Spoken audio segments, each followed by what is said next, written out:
नमस्कार, आप देख रहे हैं एएनबी न्यूज और मैं आपके साथ सलोनी मलिक। एएनबी सुपरफास्ट में आपका स्वागत है। खबरों की शुरुआत करते हैं।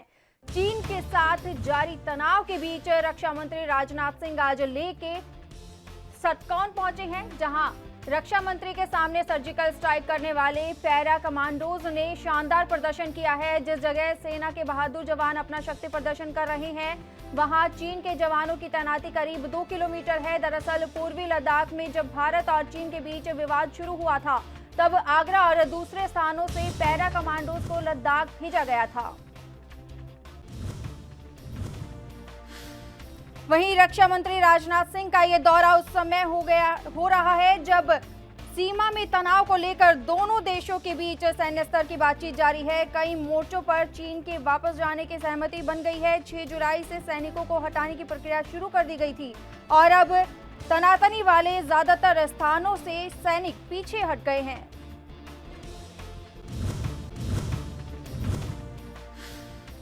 वहीं बता दें कि रक्षा मंत्री राजनाथ सिंह लद्दाख और जम्मू कश्मीर के 2 दिवसीय दौरे से के पहले दिन लेह पहुंचे हैं। इसके बाद वो कश्मीर का दौरा करेंगे। शनिवार को बाबा बर्फानी के दर्शन करने के साथ ही उपराज्यपाल गिरीश चंद्र मुर्मू और सैन्य कमांडो के साथ उच्च स्तरीय बैठक में सुरक्षा की स्थिति की समीक्षा भी करेंगे। रक्षा मंत्री के साथ सेना अध्यक्ष जनरल मनोज मुकुंद नरवणे भी लेह दौरे पर पहुंचे हैं।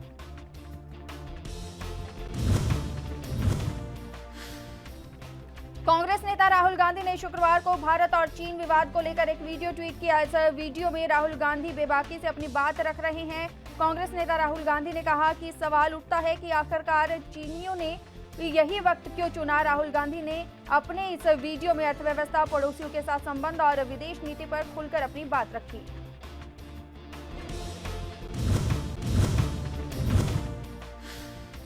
राहुल गांधी ने कहा कि अभी भारत की इसमें क्या स्थिति है जो चीन को ये कदम उठाने की इजाजत मिल गई है।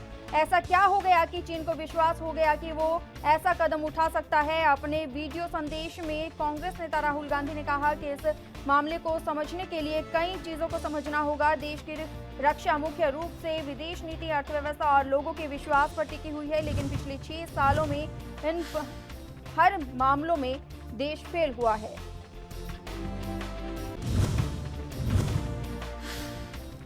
वहीं विदेश नीति पर बात करते हुए राहुल गांधी ने कहा कि पहले हमारा अमेरिका, रूस, यूरोप समेत लगभग हर देश से अच्छे रिश्ते रहते थे, लेकिन आज हमारा रिश्ता सिर्फ व्यापार का रह गया है। रूस के साथ संबंध खराब हुए हैं। पहले नेपाल, भूटान, श्रीलंका हमारे दोस्त थे। पाकिस्तान से अलग सभी पड़ोसी हमारे साथ काम कर रहे थे, लेकिन आज हर कोई हमारे खिलाफ बात कर रहा है।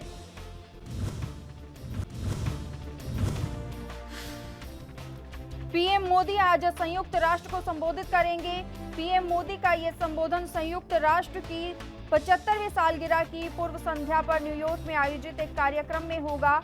यूएनए का अस्थायी सदस्य बनने के बाद पीएम मोदी का ये पहला संबोधन होगा। प्रधानमंत्री नरेंद्र मोदी का ये संबोधन वर्चुअल होगा। बता दें कि भारत 2 साल के लिए सुरक्षा परिषद का अस्थायी सदस्य चुना गया है। भारत के पक्ष में 192 में से 184 वोट पड़े थे।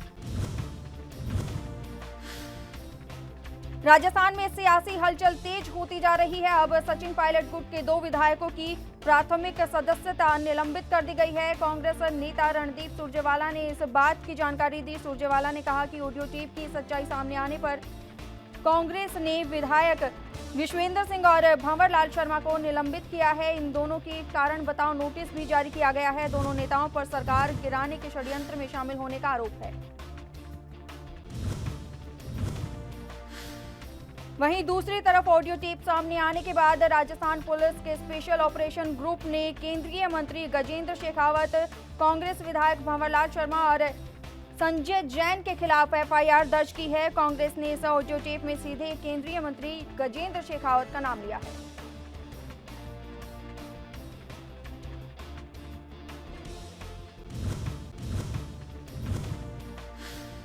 वहीं बता दें कि गुरुवार को एक प्रेस कॉन्फ्रेंस में पार्टी प्रवक्ता रणदीप सुरजेवाला ने पार्टी के विधायकों भंवरलाल और विश्वेंद्र सिंह पर गंभीर आरोप लगाते हुए कहा कि कुछ ऑडियो टेप सामने आई हैं जिसमें भंवरलाल, संजय जैन और केंद्रीय मंत्री गजेंद्र शेखावत की आवाज है।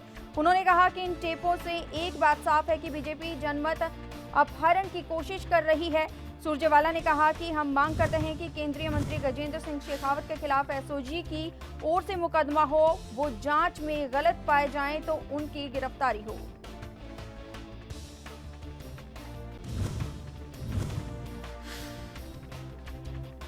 झारखंड के मुख्यमंत्री हेमंत सोरेन को जान से मारने की धमकी मिली है। मेल भेजकर उन्होंने धमकाया गया है। सीएम सोरेन ने को नसीहत देते हुए कहा गया है कि अगर नहीं सुधरे तो जान से मार दिए जाओगे।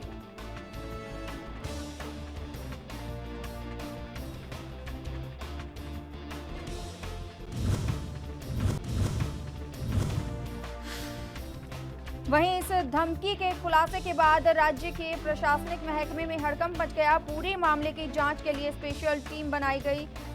सीआईडी ने एसआईटी को ईमेल भेजने पर अपराधियों की तुरंत गिरफ्तारी का आदेश दिया है और छानबीन में जुट गई है।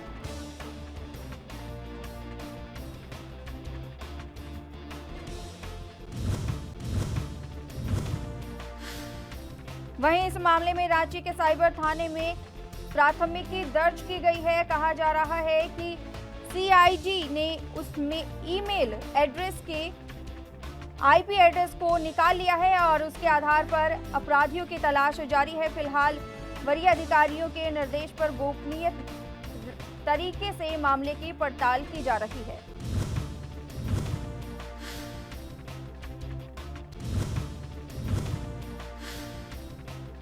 बिहार में कोरोना वायरस के मामले तेजी से बढ़ते जा रहे हैं। राज्य में पॉजिटिव केसों की संख्या 21,000 को पार कर गई है। बिहार के स्वास्थ्य मंत्री का दफ्तर भी कोरोना की चपेट में आ गया है। स्वास्थ्य मंत्री मंगल पांडे के आपात सचिव समेत मंत्री के सेल के 6 लोग पॉजिटिव पाए गए हैं। गुरुवार को इनकी जांच रिपोर्ट आई थी।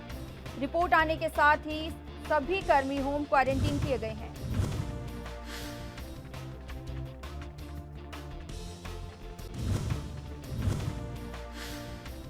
वहीं बता दें कि बिहार में कोरोना के कुल 21,558 पॉजिटिव केस है। गुजरात में 1,358 नए मामले सामने आए हैं। राजधानी पटना में 378 नए केस सामने आए हैं। बिहार में अब तक 13,533 लोग ठीक भी हो चुके हैं। बिहार में कोरोना का रिकवरी रेट 65.41% हो गया है।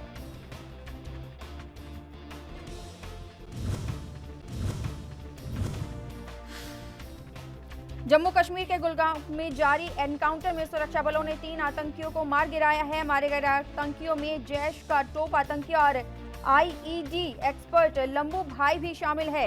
इस एनकाउंटर के दौरान सुरक्षा बलों के 3 जवान भी घायल हुए हैं, जिन्हें इलाज के लिए आर्मी हॉस्पिटल में एडमिट कराया गया है।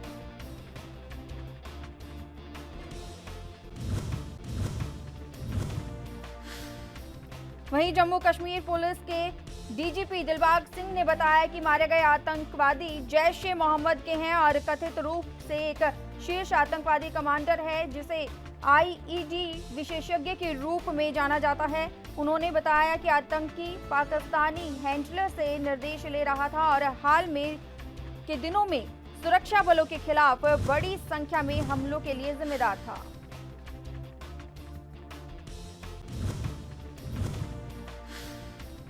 वहीं बता दें कि सुबह सुबह कुलगाम पुलिस, स्थानीय आर्मी और सीआरपीएफ यूनिट को कुलगाम के चिम्मर गांव में 2 से 3 आतंकियों के छिपे होने की सूचना मिली थी। इसके बाद सर्च ऑपरेशन चलाया गया। सर्च ऑपरेशन के दौरान आतंकियों ने फायरिंग शुरू कर दी, जिसके बाद सुरक्षा बलों की जवाबी कार्रवाई शुरू हो गई और 3 आतंकियों को मार गिराया गया।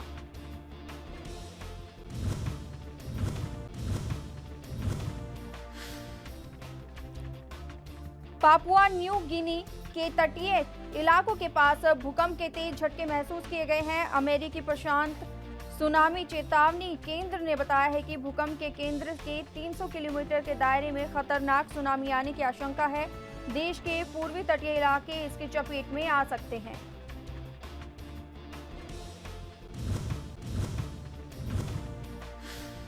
वहीं अमेरिकी भूवैज्ञानिक सर्वेक्षण ने कहा कि पपुआ न्यू गिनी के उत्तर पश्चिमी पोपो नडेटा में शुक्रवार को 7.0 तीव्रता का भूकंप आया। इसका केंद्र 80 किलोमीटर की गहराई पर था। सुनामी चेतावनी केंद्र ने इसकी तीव्रता 7.3 बताई है।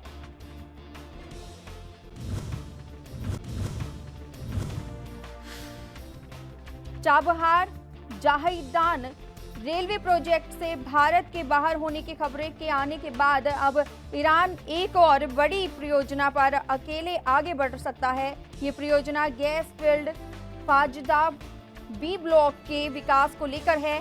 विदेश मंत्रालय के प्रवक्ता अनुराग श्रीवास्तव ने गुरुवार को प्रेस ब्रीफिंग के दौरान बताया कि ईरान ने भारत को सूचित किया है कि वो फिलहाल गैस फील्ड को अकेले ही विकसित करने जा रहा है। ईरान ने कहा कि भारत इस परियोजना के बाद में शामिल हो सकता है।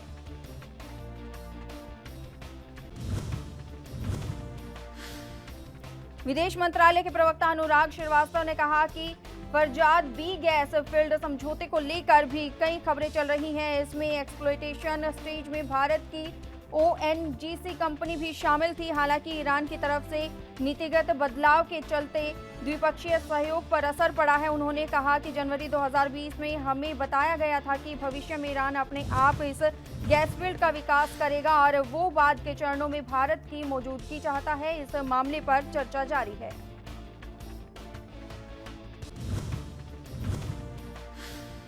दरअसल भारत साल 2009 से ही गैस फील्ड का कॉन्ट्रैक्ट पाने के लिए कोशिशें कर रहा था।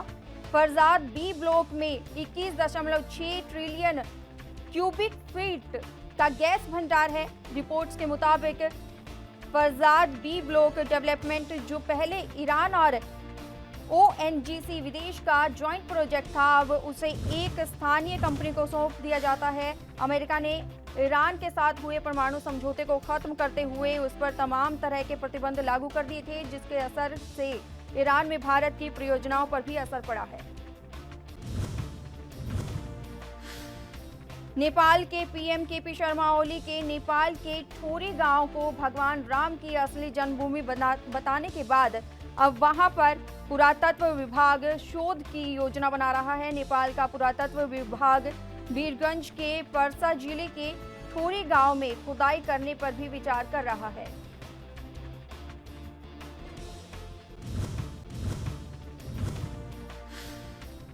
दरअसल नेपाल के PM KP शर्मा ओली ने बेतुका बयान देते हुए कहा था कि भारत ने सांस्कृतिक तथ्यों का अतिक्रमण किया है। ओली ने कहा था कि हम आज तक समझते हैं कि हमारी सीता का विवाह भारतीय राम से हुआ था, जबकि राम की असली जन्मभूमि नेपाल है। वहीं नेपाली PM ने इस बयान के बाद विपक्ष के तमाम नेताओं ने ओली के बयान की आलोचना की थी। विपक्ष नेताओं ने इसे गैर जरूरी बयान करार दिया था और कहा कि इससे भारत नेपाल के संबंधों को नुकसान पहुंचेगा। राम निर्माण मंदिर के पहले की तैयारियों को लेकर मुख्यमंत्री योगी आदित्यनाथ आज अधिकारियों के साथ बैठक करेंगे। आज शाम 6:30 बजे 5 कालिदास मार्ग पर बैठक होगी। बैठक में धर्मार्थ कार्य मंत्री नीलकंठ तिवारी, अपर मुख्य सचिव अविनाश अवस्थी, मुख्य सचिव समेत अयोध्या के जिलाधिकारी शामिल होंगे।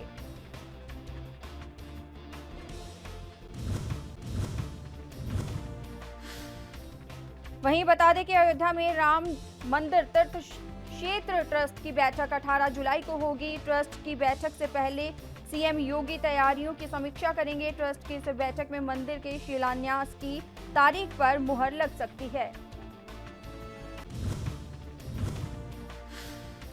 Rajasthan board of secondary education ने इस महीने 12वीं साइंस और कॉमर्स स्ट्रीम के नतीजे जारी कर दिए हैं। अब आर्ट्स स्ट्रीम के छात्र अपने रिजल्ट का इंतजार कर रहे हैं। इसके साथ ही बोर्ड इस महीने कक्षा 10वीं के छात्रों का परिणाम जारी कर रहा है।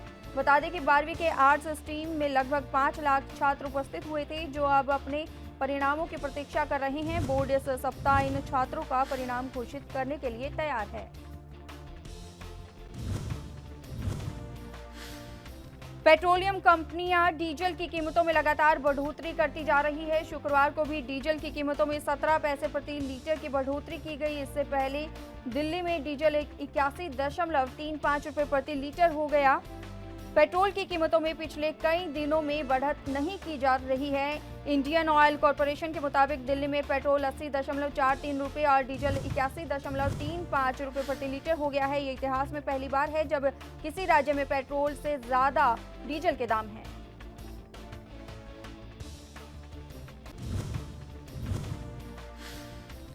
देश में कोरोना मरीजों का आंकड़ा 10 लाख की संख्या को पार कर चुका है और अब रोजाना देश में 30,000 से ज्यादा नए कोरोना संक्रमित मरीजों की पुष्टि हो रही है। हालांकि इस बीच 6,36,000 से ज्यादा मरीज ठीक भी हुए हैं, जिसके बाद देश में कोरोना रिकवरी रेट 63.25% पहुंच गया है। वहीं स्वास्थ्य मंत्री हर्षवर्धन ने कहा है कि देश में कोरोना संक्रमण के ज्यादातर मामले मामूली लक्षण वाले हैं। मात्र 0.32% मरीज वेंटिलेटर पर हैं और 3% से भी कम मरीजों को ऑक्सीजन की जरूरत है।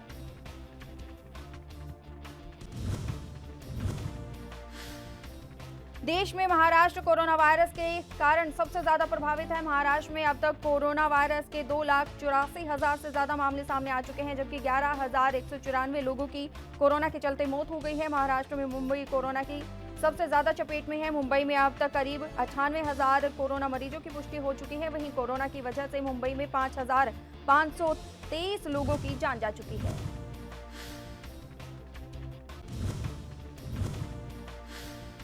अमेरिका चीन के बीच चले आ रहे तनाव के बीच अमेरिका ने चीन को एक बार फिर से कड़ा संदेश दिया है। अमेरिका के विदेश मंत्रालय के पूर्व एशियाई और प्रांत मामलों के सहायक सचिव डेविड आर्ड ने कहा है कि वो बीजिंग के तनाव भड़काने वाली हरकतों के बीच अपने मित्र देशों की संप्रभुता की रक्षा करेगा। इसके लिए वे हिमालय से लेकर दक्षिण चीन सागर तक अपने मित्र देशों के साथ खड़ा रहेगा।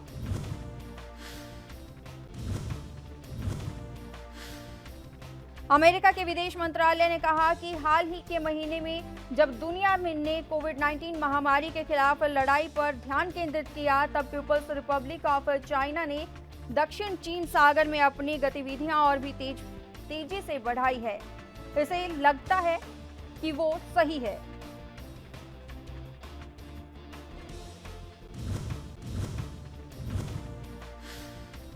अमेरिका के राष्ट्रपति डोनाल्ड ट्रंप ने हांगकांग को आर्थिक मामलों में प्राथमिकता देने को खत्म करने का आदेश जारी किया है। ट्रंप का यह फैसला हांगकांग में नए सुरक्षा कानून के लागू होने के बाद आया है। ट्रंप ने आदेश जारी करते हुए कहा है कि अब हांगकांग का दर्जा भी मेनलैंड चाइना की तरह ही होगा। हांगकांग में कार्रवाई करने वाले अधिकारियों पर पाबंदी लगाने के कानून को भी ट्रंप की हरी झंडी मिल गई है।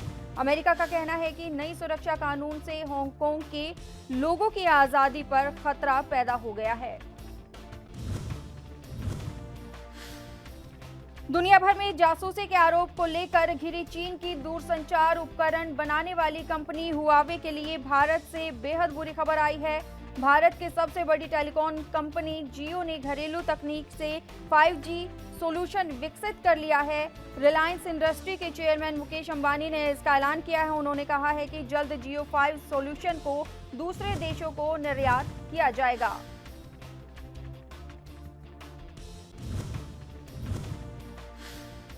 वहीं मुकेश अंबानी ने यह ऐलान ऐसे समय में किया है जब पूरी दुनिया में हुआवे के खिलाफ आवाज उठनी तेज हो गई है। पिछले दिनों अमेरिका के विदेश मंत्री माइक पोम्पियो ने जियो की तारीफ की थी। उन्होंने कहा था कि जियो साफ सुथरी दूरसंचार कंपनी है और हुआवे से मुक्त है।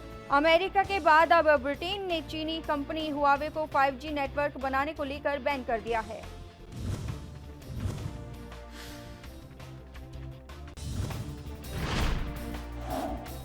भारत सरकार ने करीब 90 दिन के बाद इंटरनेशनल फ्लाइट शुरू करने का फैसला लिया है। फ्रांस और अमेरिका के साथ एक द्विपक्षीय समझौते पर हस्ताक्षर किया गया है। इसके हिसाब से अब ये देश शुक्रवार से इंटरनेशनल फ्लाइट शुरू कर पाएंगे।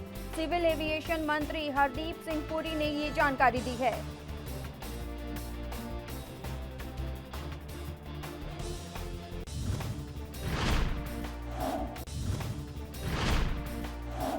हरदीप सिंह पुरी ने बताया कि आने वाले कुछ हफ्ते में इस तरह के समझौते जर्मनी और फ्रांस के साथ भी किए जाएंगे। इसका मतलब ये है कि जुलाई या अगस्त में अब जर्मनी और फ्रांस जैसे देशों के लिए भी अंतर्राष्ट्रीय उड़ानें शुरू हो सकती हैं। आने वाले दिनों में भारत और इंग्लैंड के बीच दिल्ली लंदन फ्लाइट से एक दिन में 2 बार उड़ान भरेंगी।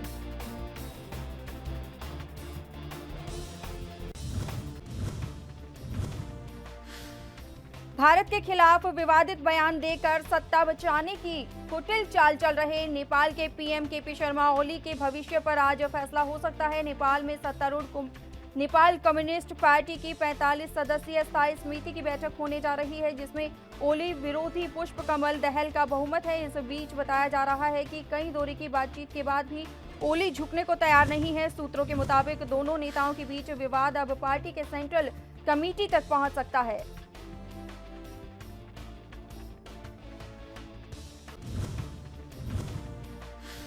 वहीं इससे पहले गुरुवार को ओली और प्रचंड ने पार्टी के वरिष्ठ नेता माधव कुमार नेपाल की मौजूदगी में विचार विमर्श किया। माधव कुमार नेपाल भी दोनों के बीच मतभेदों को कम करने में सफल नहीं हुए।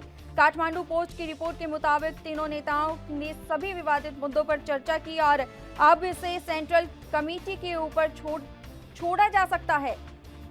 Central committee Nepal communist party की निर्णय लेने वाली सर्वोच्च संस्था है, जिससे के 445 सदस्य हैं।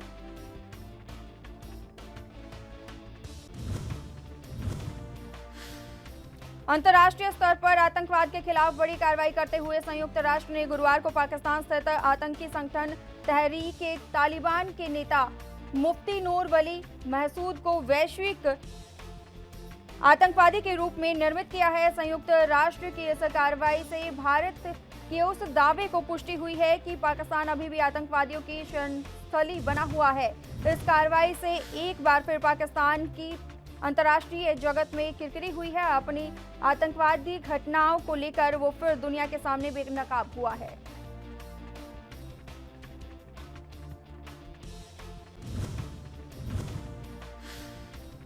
वहीं बता दें कि मुफ्ती नूर वली महसूद आतंकवादी संगठन अल कायदा का समर्थक है। उसका अल कायदा से ताल्लुक है। वो अल कायदा के सहयोगियों के रूप में पाकिस्तान में सक्रिय है। महसूद आतंकवादी संगठनों के संयोजक, वित्त पोषण और उसकी आतंकी गतिविधियों की योजनाओं में शामिल रहा है। उसका संगठन पाकिस्तान में सक्रिय है। अमेरिकी ट्रंप प्रशासन ने संयुक्त राष्ट्र के इस कदम का स्वागत किया है।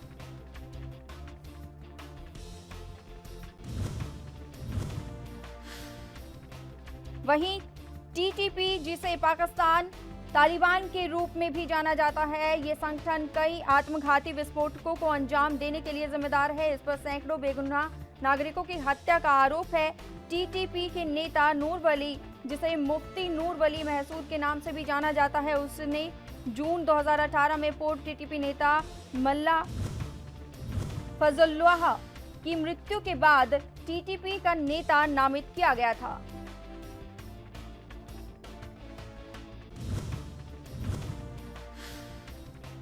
असम में बाढ़ से हालात लगातार बिगड़ते जा रहे हैं। बीते 24 घंटे में 5 और लोगों की मौत के साथ ही अब तक बाढ़ से 97 लोगों की मौत की जानकारी मिली है। वहीं राज्य के 33 में से 27 जिलों में 40 लाख लोग प्रभावित हैं।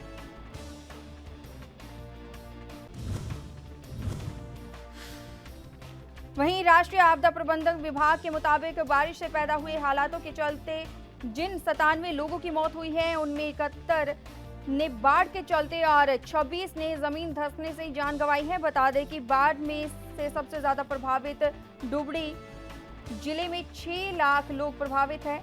राज्य के 3.5 गांव डूब गए हैं और 1.28 लाख हेक्टेयर में फसल नष्ट हो गई है। ब्रह्मपुत्र और उसकी सहायक नदियां उफान पर हैं।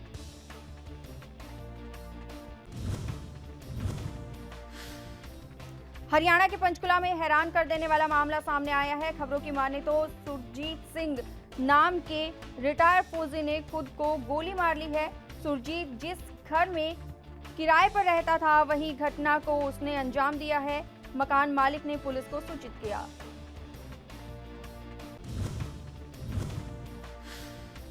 जानकारी के मुताबिक सुरजीत सिंह शहर के सेक्टर 7 में एटीएम पर गार्ड के तौर पर तैनात था। बताया गया है कि हिमाचल के मंडी का रहने वाला सुरजीत घरेलू परेशानी से गुजर रहा था और घर पर किसी से बात नहीं करता था। तो वहीं पुलिस ने मौके पर पहुंचकर सुरजीत को पीजीआई रेफर करवाया और मामले की जांच में जुट गई।